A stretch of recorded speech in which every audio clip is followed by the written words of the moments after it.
and welcome to another episode of Plastic Podcast, the show that tells the story of plastic, how we got here, where we even are, and where to go now. And this week, we are serving policy and local action because we are talking about zero waste cities.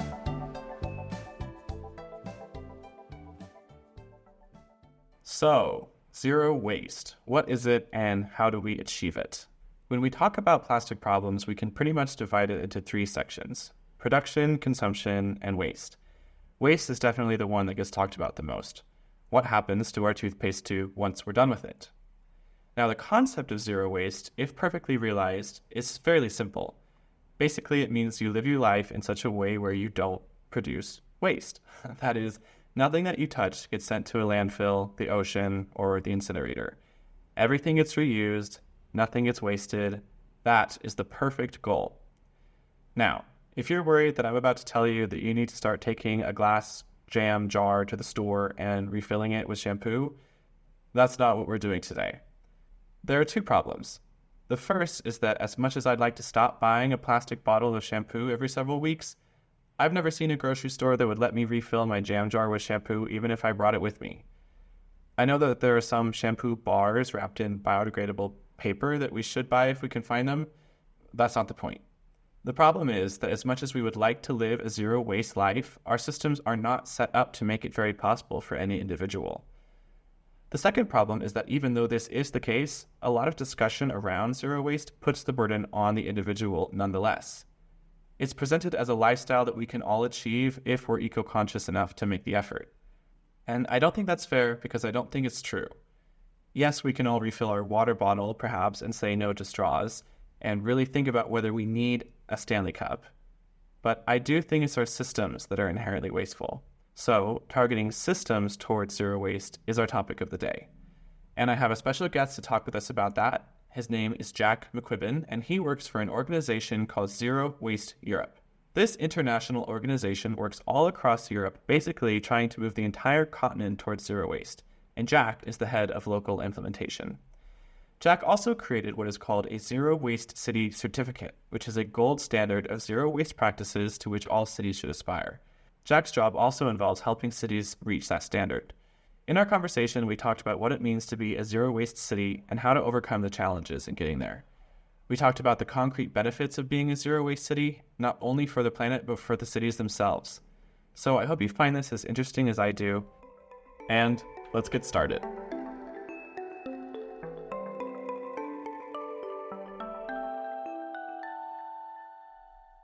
All right, welcome to the show. Thank you so much for taking the time to come on today. And the first question I have for you is if you could just please introduce yourself and tell us anything we might need to know about Jack McQuibban.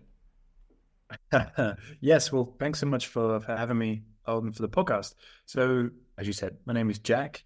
I am from the UK, but I live in Brussels now, and I work for the NGO Zero Waste Europe. We work with businesses and cities who want to commit to implement zero waste solutions, and the flagship sort of program and work that we do is our zero waste cities work, where municipalities commit to implement like a holistic zero waste city model, which means really looking at the issue of municipal waste, ultimately create systems that do not generate any waste at all. So big challenges for the work coming up, but there's lots of exciting progress happening that gives me a lot of inspiration and hope for the future. So maybe what's important to know, from the UK, it slipped over to Europe before Brexit rules had changed. And I've been enjoying life on this side of the continent ever since. Okay. Well, let's start with Zero Waste Europe then. Can you tell us a little bit more about the organization? What are its main goals? Being based in Brussels, we do a lot of EU policy and advocacy. So the EU has its main institutions here. And so we therefore try and advocate with a big team for improving and making the legislation around waste and the circular economy more ambitious. The second part is we focus on creating movement building. So Zero Waste Europe, we have member organizations. So these are other NGOs. We have 35 organizations in 25 countries. It's with these local partners that my work is predominantly done with. So, for example, we have a member in Slovenia or in Cyprus, Portugal, Spain, Italy. They are the ones who do the day-to-day support and contact with their municipalities and their businesses. It's our role in Brussels to help build capacity, awareness, and to create the framework and to provide technical assistance where needed on how to improve and how to sort of adopt zero waste strategies. But the core day-to-day work is done by the local groups because they know the context, they speak the local language, they are in a far better position than we are from Brussels to really play that role. Okay. I really like that network building aspect and also the emphasis on context being really important. But before we get into the nitty gritty of some specific strategies you might recommend to achieving zero waste, let's talk about that concept. What is zero waste as Zero Waste Europe defines it? Yeah, the $1 million question, really. Zero waste is about creating systems and communities that do not generate waste, and the way that it's treated, it's not burned or buried. So ultimately, we're trying to create a world where no one and nothing is disposable. We are combining policies to reduce our resource extraction, manufacturing, and the subsequent emissions and pollution that comes with that. And the zero waste philosophy is about putting communities first, having environmental justice and social inclusion at the heart of our work. It's really refreshing to hear a professional in this field say that, because I think when most of us hear about zero waste, a lot of us assume it's applied to us as individuals. Like living a zero waste lifestyle is something that we each have to do on our own, which is incredibly difficult sometimes impossible due to these systems that you're sort of trying to fix.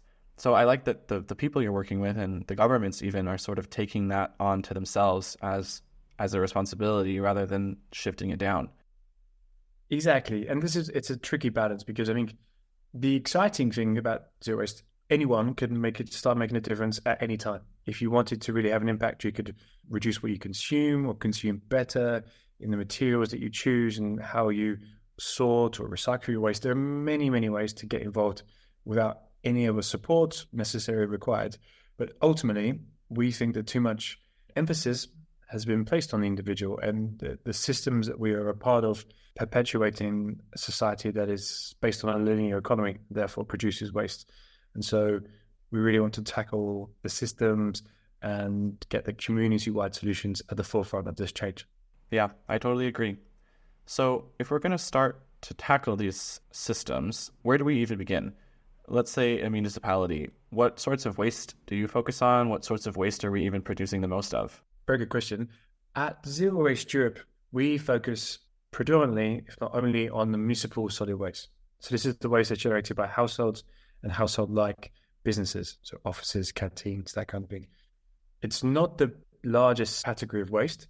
That is very often construction, demolition waste, but construction waste can often be quite easily recycled. And municipal waste we target because you can have a much longer impact if you target behavioral change. And to get households and businesses operating in a well-functioning system, that's when you can really start to have more of a positive long-term impact. So that's why we focus on municipal waste. Okay, so we are going to do a little breakdown on garbage. So all the raccoons out there listening, you're really going to love this. So municipal solid waste, MSW, as it is sometimes referred to, is one of 4 commonly defined categories of solid waste.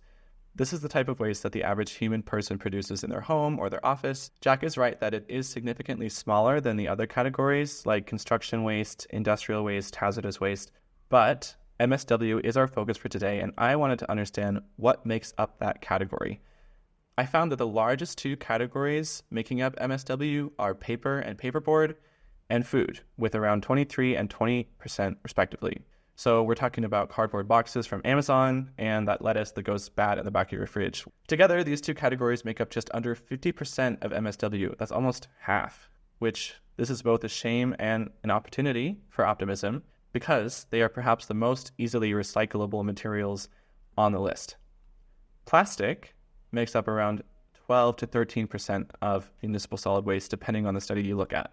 I will also mention that rubber, leather, and textiles get grouped into their own category together, and they make up around 9%. Now, we've talked a little bit about, and we will continue to talk about, how rubber and textiles contribute a lot to microplastics and nanoplastics, so we can't disregard them altogether. The other categories are metals, glass, wood, and surprisingly, yard trimmings, which make up 12% of municipal solid waste. So that's almost as much as plastic. Now I'm curious. We know that some plastics cannot be recycled, but if you look at all that goes into municipal solid waste, paper and food at the top, and also metal, glass, and other organic material, most of these things can be recycled. I know your job is focused on creating systems that don't produce waste in the first place, but do you also focus any resources on improving recycling systems? How do I phrase this right? There is an ongoing challenge in our work in terms of when we speak with municipalities, they have many challenges on their plate, and therefore, having ambitious action to generate a reuse system might not be top of their priority list. But what is more of a low-hanging fruit is better sorting for recycling. It's often the entry point to a zero-waste city sort of strategy, discussion. You can have the biggest impact in reducing waste overnight via such methods. So we do not want to neglect that at all. But we also know that there are huge challenges with recycling, particularly plastics recycling. So we don't want to focus all of our efforts and invest millions in a sort of European-wide recycling system if we know that this is just going to be problematic. It's sort of downcycling at best for plastics. So therefore, you need to focus on reuse, on refill, on other sort of methods. So yeah, it's always that balance about where do you target first? How do you get people to increase their ambition whilst also rewarding some positive action at the same time? Well, that makes sense. And I guess there are a lot of different targets that cities will need to hit. But speaking of targets, I want to talk about this Zero Waste Cities certificate. Can you tell us a little bit about that? What is it? When did it start? What do you need to do to get one? Who has gotten one? Yeah, so it's a relatively new initiative. We started in March 2021. And in the past, we had a Zero Waste Cities program that was based on municipalities writing a letter saying, yes, they commit to being a Zero Waste City, but there was no strong enforcement and there was no recognition really of what a good practice is and what a minimum level performance. So this is why we created this certification for a couple of reasons. We wanted to really have something that protected what we saw as the gold standard of what it is to be zero waste. In terms of measuring performance, we have a set of criteria, what every municipality or city who wants to be zero waste should be doing. And then there are criteria that scores points depending on the level of performance. That will define the level of certification you get, between 1-star being the minimum and 5-star being the very best. And in the almost 3 years since we've created it, we've got now 16 zero waste certified cities in Europe and 25 what we call zero waste candidate cities. So important distinction here. Zero waste candidate cities are those who've committed that they want to be certified, but there's a 3-year gap between when they can sort of start implementing these policies before they have to undergo their first audit to become certified. We, in the past, have worked with 420 municipalities who've used the previous system that I mentioned.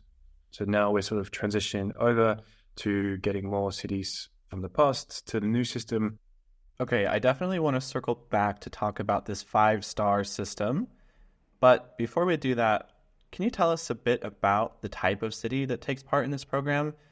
I grew up in a town, Dalton Gardens, Idaho, has 3,000 people roughly. And then I moved to Paris, which has a lot more than that. So Paris, or even Brussels, where you are, would probably have a lot of different types of challenges than Dalton Gardens, Idaho. So what is the average size of these cities, for example, and where are they? Are they distributed evenly across the European continent? Yeah, I mean, you make a very good point. In the data that we see, it is trickier for bigger cities to implement the same level of waste reduction, waste prevention as smaller municipalities. Numerous reasons, different factors at play here, but the predominant ones are bigger cities have more densely populated areas, which is a bit more challenging, less space for bins. We can't really, if you live in a multi-apartment building, it's harder to sort of have personalized systems to record and offer economic incentives for those who generate less waste. Also, bigger cities tend to have more businesses or restaurants generating more waste, and because they have more visitors and more tourists. All of these factors mean that there's in general, a higher level of waste being produced. But the average zero waste city across all of the ones that we work with, I think the size-wise is about 41,000 people. So it's pretty, could be small to medium-sized. Okay, so the tourism thing got me interested. I like to take a trip as much as the next girl, but it is very wasteful. I looked it up, and apparently tourism is responsible for between 4 and 8% of global municipal solid waste, according to the United Nations Environmental Program. And I don't have figures on this, but we don't typically do as much grocery shopping or even cooking on vacation as we do when we're at home. And we also don't typically tend to bring our yard trimmings with us. So I would venture to guess that the municipal solid waste from tourists has a higher percentage of plastic than regular municipal solid waste. Just a guess. The vast majority of zero cities in Europe, just over 300, are in Italy, funny enough, in the one country. Whereas it started in 2007, and a couple of factors to really describe this, why it's been so successful is an effect, I don't know, the jealous neighbor is what we call it, but it's basically, if it works in one region, in one municipality, we try to create a front runner, a pioneer to showcase how it's done. And then others in the region start to look and say, oh, well, if it works for them, if it's saving them costs, if it's reducing the amount of waste they're generating, then maybe it can work for us. And they start to start applying it themselves. And that's how you get this multiplier momentum building. The system in Italy, in many places, has been less industrialized than places where we don't have zero waste cities, like Sweden, Denmark, the UK, the Netherlands, who have long had relationships with more advanced technologies such as incineration, waste energy incineration, which is a key blocker. To be a zero city, work to reduce your usage and dependence on incineration or on any kind of disposal capacity. But in Italy, they didn't have that dependence. They didn't have these big plants, so they could be much more flexible. So, for example, these big waste incinerators will often have contracts of 10, 20, 30 years. Municipalities sometimes have to pay a yearly fee no matter how much waste they send. So therefore, there's no real incentive to reduce the waste that a city is generating if they have these kind of contracts. So most in Italy, but then we have scores of dozens in Spain, a dozen in Slovenia, about 15 now is a real front runner in the EU as well, in Croatia, Romania, and then we have a few scattered around in Cyprus, in Latvia, Portugal, Belgium, Bulgaria, and Germany, most recently, a lot of interest there. So now we have zero cities in 15 different countries, but the predominant ones are based in Italy, historically. I like this idea of the jealous neighbor. It's like siblings. Hey, you have 5 stars, I want 5 stars. But speaking of, can you tell us what it takes to get a 5-star rating? What does that checklist look like? Yes. The 5-star is at your core, you have a door-to-door separate collection system that offers households and businesses the chance to separate their waste, paper, cardboard, bio-waste or organics being the absolute key. So if you have your organics separately collected twice a week, for example, it means that other bins don't have the smelly stuff that ferments. So you can optimize your collection rounds. So that's at the core. And then moving up, really municipalities who are 5-star introduce economic incentives. So in Europe, we call these pay-as-you-throw systems, whereby households and businesses are able to see how much they're generating. And the waste fee per year is based on if you look at it 100% for a typical waste fee, 60 or 70% will be fixed, covering the average cost of the system. And then there will be 30 to 40%, which is variable. So if you generate the least amount of waste, you would pay the least in your waste fee. Those who generate the most will pay the most. So that sort of economic incentive embedded in the system is key. And then sort of sticking at this level, 5-star municipalities conduct residual waste assessments. So every year, every 3 years, you look at what is not being recycled still. This is super important to get data to inform policymaking. And then the 5-star cities don't just settle there, they go beyond to look at reducing total waste generation. So the amount of what's recycled and also non-recycled. So introducing initiatives such as repair cafes for bikes, electronics, having big recycling centers that are accessible, and reuse centers where people can bring various different items from electronics to bulky furniture, tires, mattresses, all these different challenging waste items. And you prioritize reuse and repairing these items, remanufacturing, redesigning them so that recycling is the last resort, basically. And then the final cherry on top of a 5-star zero city is that you're communicating regularly with your citizens. You're sharing data, you're giving people the chance to participate in the system through events, through workshops. And then the cherry on top of the cherry would be that 5-star cities are communicating about this as well in a wider fashion to say, hey, here are our results. look at what can be done. We're happy to support others, but we also know we can improve. I like that idea that the work isn't finished once you've reached the 5 stars. I think these cities and systems can always be improving, but beyond that, I do see oftentimes that people feel like their work has been done with waste management, well, after one specific symbolic benchmark has been reached or one behavior has been changed. There's a key but cheesy philosophy that sits at the heart of our work, which is that you're always happy but never satisfied. So even if you're recycling 95%, there's still a lot that can be done to improve. So that's really at the core. You could be one of the best front runners in Europe, but there's still improvements to be made. Let's talk about impact. So obviously less waste is less waste, and less waste is better for the environment, but we're all a little obsessed with data these days. So are there any quantifiable differences in the way that zero waste cities are impacting the environment? Yeah, so the data is a couple years old now, but it's early from 2021.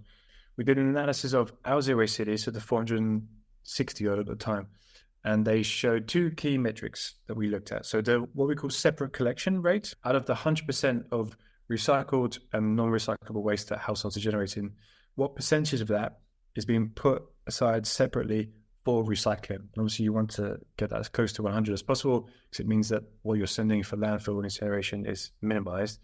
And in our zero waste cities, the average percentage was 67% as well. So it's a good average across the board. And then importantly, on the total municipal solid waste generated, our zero waste cities in 2020 compared to the EU average generated 140 kilograms less per person per year of total waste. So a huge, exciting figure to showcase the impact. Okay, so 140 kilograms times, let's say, 40,000 people on average per city, times 460 cities, times however many years this has been going on. That's quite a lot. So congratulations, and thank you for your work. I'm curious, the data is clearly showing a positive impact for the environment, which philosophically is very important. But I'm also wondering, you mentioned that there are some financial incentives to reducing waste. Do we find that it also just costs less to produce less waste? Is it simply cheaper to be a zero waste city? Yeah, exactly. So most contexts, it is cheaper because simply if you have less waste to manage, you have less litter to pick up. In Europe, you have what's called a gate fee, quite informally. So when you send your waste for landfill and incineration, what is a municipality paying per ton? Ultimately, if you have less of that non-recycled waste, you are saving money there. As I mentioned before, you can save money on having more optimized collection routes. If you are able to separate the organics well, you can sell on the compost that is produced, or you can create biogas, so energy from anaerobic digestion. Again, if you've got the biowaste right, it means the recyclables that you have should be of a higher value. There's less food contamination, so you should be able to increase the revenue that you receive from selling these onto the secondary material markets. So yes, in most cases, it is cheaper to be zero waste. Of course, there are some upfront infrastructure costs that many municipalities might have to do. Okay, so it seems like there's a lot of opportunities for financial gain if you're able to sort of foot that initial bill. So we have incentive on one hand, but there's also pressure. We mentioned briefly that context is really important when it comes to these things, and Zero Waste Europe is operating in the European context. I'm wondering, is there a lot of pressure top-down from the European level onto individual countries or municipalities to work towards these goals, or does it come from the bottom up, or a bit of both? It's a bit of both. To be honest, EU in some regards, particularly recycling and other aspects, has a good legislative framework. In theory, what's written on paper in text in Brussels is great in many regards. Not perfect, but it provides a solid foundation. The issue is that in many cases, the enforcement and the compliance is quite weak. So it is a strong argument to make that Brussels is forcing you to, for example, from January this year, you had to separate biowaste in every EU member country. But to really comply with this, you need a bottom-up approach. You need citizens, you need groups to hold municipalities to account, because there are many ways, there are loopholes around how you comply. You can comply by doing the bare minimum. For example, for biowaste, you can put a large big bin on the street, open to anyone who wants to use it, not recorded or not sort of monitored. And that will be a tick box exercise. You comply with the EU law, and therefore, no problem, you wash your hands of it. But that's going to deliver you really poor results. it's not going to be effective in any means. So it is about how do you, if not tweak the legislation to work on improvements, at least have a bottom-up approach to support municipalities to go above and beyond what is written in EU text. So it is a bit of both. Both is good. In fact, it might even be a sign of a well-functioning democratic system. But you mentioned that on paper, the legislation is quite good at the European level. I will ask, is there any piece of legislation right now that does not exist that you think, oh my goodness, we needed this implemented yesterday? I mean, where do we start? But, well, I mean, there is a lot to improve about eco-design, forcing what is placed on the market by producers to be reusable, recyclable. There's very, very few pieces of legislation here that tackle chemicals in plastics or chemicals in recyclable content as well. It's quite a weak spot for the EU. So there are two big things. And then in the EU at the moment, at the local level, this interface, some of the challenges that we have to EU to local level is what we call extended producer responsibility. The idea that producers should pay for what they put on the market that is not recyclable or reusable. The problem is that the fees are not designed in a way to encourage greater reuse or greater repair as well. And often, therefore, from municipalities, you get in this kind of lock-in effect where they get funding from producers for the waste that they collect for recycling. So therefore, it becomes embedded in the business model, the incomes that they get, it becomes a requirement for the public budget. And therefore, you end up in the system where the producers keep on producing, putting this stuff on the market. The municipalities get it. And then we know that the plastics, in particular, the reality of what is truly recycled is far lower. Okay, policymakers, did you hear that? Get to work. Now, a large focus of your work is engaging with local communities. Do you have any reflections on the importance of local action to solve these larger, even global problems? For me, it's everything. In this time of sort of disconnects in society, or feel like taking action at the local level when the problems can often seem huge. Climate change is a ginormous, complex issue. But if we can bring it down to the local level, and if you can engage with other people in your community to help improve your life, the life of others, the life of the nature around you in your immediate sphere of control, that is a hugely positive action. I think if we can build more of that, then that will have a positive impact on the wider world. Yeah, there are social benefits to this. It brings people together around, nice shared goal. There's no better advocate for the community than the people who live there, and they know it best. Yeah, I think that's important to remember. It can be easy to get intimidated or overwhelmed. I mean, you could Google the picture of one of the ocean garbage patches right now and want to throw up and, give up, but that doesn't get us anywhere. So, in an effort to stay hopeful, we have had actually kind of a lot of good news coming through this interview, but that's not always the case on the show. So I do like to ask all of our guests if there's one piece of recent good news that's come out in your work that you can share with us. Yes, this is a good question. A positive piece of news, I would say the EU very recently agreed on a law to challenge the misinformation that consumers get on branding. So about this is green, this is a eco label, this is a bio label. Sounds great, but it's very confusing. So just last week, the institutions of the EU came together and agreed on what it truly is, and they would punish companies that don't provide this clarity and this information to not mislead. Okay, that is good news. I, like many people listening to this, do not want to be misled. So, the United States, I hope you are taking notes. The last question is there anything that we did not discuss today that you think we absolutely should talk about when we're discussing the topic of zero waste and zero waste cities? Yes. How much time do you have? But also on a positive note, like I said, we can all have a change. And there are many people in this world who are having a change. There are zero cities in Asia, in Africa, and there are movements in the US and Canada too, as well as Latin America. So keep the faith. If you want to have an improvement, there is a whole huge network of people around you who are happy to support. All right.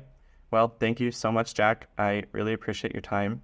I learned a lot from this conversation, and I'm glad that I got to sort of throw in a uplifting episode in the mix.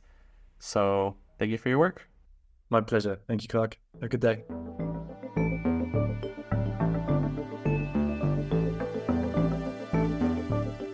I I'm really glad I got the chance to talk with Jack about the work that Zero Waste Europe is doing, and I think it's important to highlight good news when we come across it. However, before we close out, I think it's important to reflect on how these zero waste efforts exist in a European context. Jack told us that a large part of Zero Waste Europe's effort go towards lobbying the European Union. NGOs in the United States, for example, don't have as much access comparatively to a centralized legislative body that can effectively regulate against something as specific as waste reduction across the entire 50 states. I'm merely pointing out some differences here, and I think the takeaway of these differences is to refer back to the chat we had about the importance of local action. To achieve similar results as Europe, local governments and state governments in the US will have to take a greater responsibility. The United States is, after all, the largest producer of waste per capita, so we have a lot of work to do. But as Jack also told us, no one knows better how to achieve results in a particular community than that community itself. Okay, hang on just 1 second, I'm about to pop off. I also think it's important, while applauding and encouraging continued progress by European countries, it's important to remember that the Western world is trying to solve a problem that it created. The Western world, through the Industrial Revolution and growth-obsessed capitalism, brought us to this wasteful world we live in today. The OG zero-waste cities are those of indigenous communities around the world for thousands of years, and many lessons can be learned from indigenous knowledge about how to create systems that don't generate waste in the first place. I do see this philosophy reflected in the work of Zero Waste Europe, but I do find it interesting, and not all too surprising, that a lot of circular economy initiatives around the world are led by indigenous communities. Just last year, the province of British Columbia in Canada set aside $1.3 million for indigenous-led zero-waste projects. From a perspective of environmental justice, as I said earlier, the West invented waste that does not biodegrade. And we've sent it all over the world, not only as consumer products, but also as massive piles of waste. We will have a couple of episodes about the global waste economy, but we sent our waste to places that don't have the same systems or resources to create systems of waste management. Jack also mentioned that there are zero waste city initiatives all over the world. I got curious about this, so I did a little bit of research. I'm going to put some links in the episode description for further reading if you're as curious about this as I am. But I found in an article written by Jansen Cavello that the Philippines is a country to look to for leadership. Not only have they banned waste incineration, but in response to private lobbies' attempts to repeal this law, they countered with an investment in zero waste initiatives. One success story is from a city called San Fernando, Pampanga, with a population of over 350,000. In 2018, it was able to reduce its waste by 80% over a 6-year period and saved hundreds of thousands of dollars in the process. In the same region, Indonesia and Malaysia, among others, are having similar successes. I also want to mention an organization called C40, which, similarly to Zero Waste Europe, is dedicated to helping cities in the majority world with waste management. They have worked in capital cities with millions of people, Accra, Dakar, Bogota, and Bangkok, just to name a few. You can also find more information about them in our show notes. So there are a lot of good things happening all over the world, but that does not mean that we don't still have a long way to go. The last thing I will say is that while we watch and work towards systematic change, we can all get involved in zero waste ourselves. I'm not saying you suck if you don't refill your shampoo in a jam jar, or that we have to completely change all of our wasteful habits tomorrow. But less is always less, and we can all keep that in mind. Okay, that's all.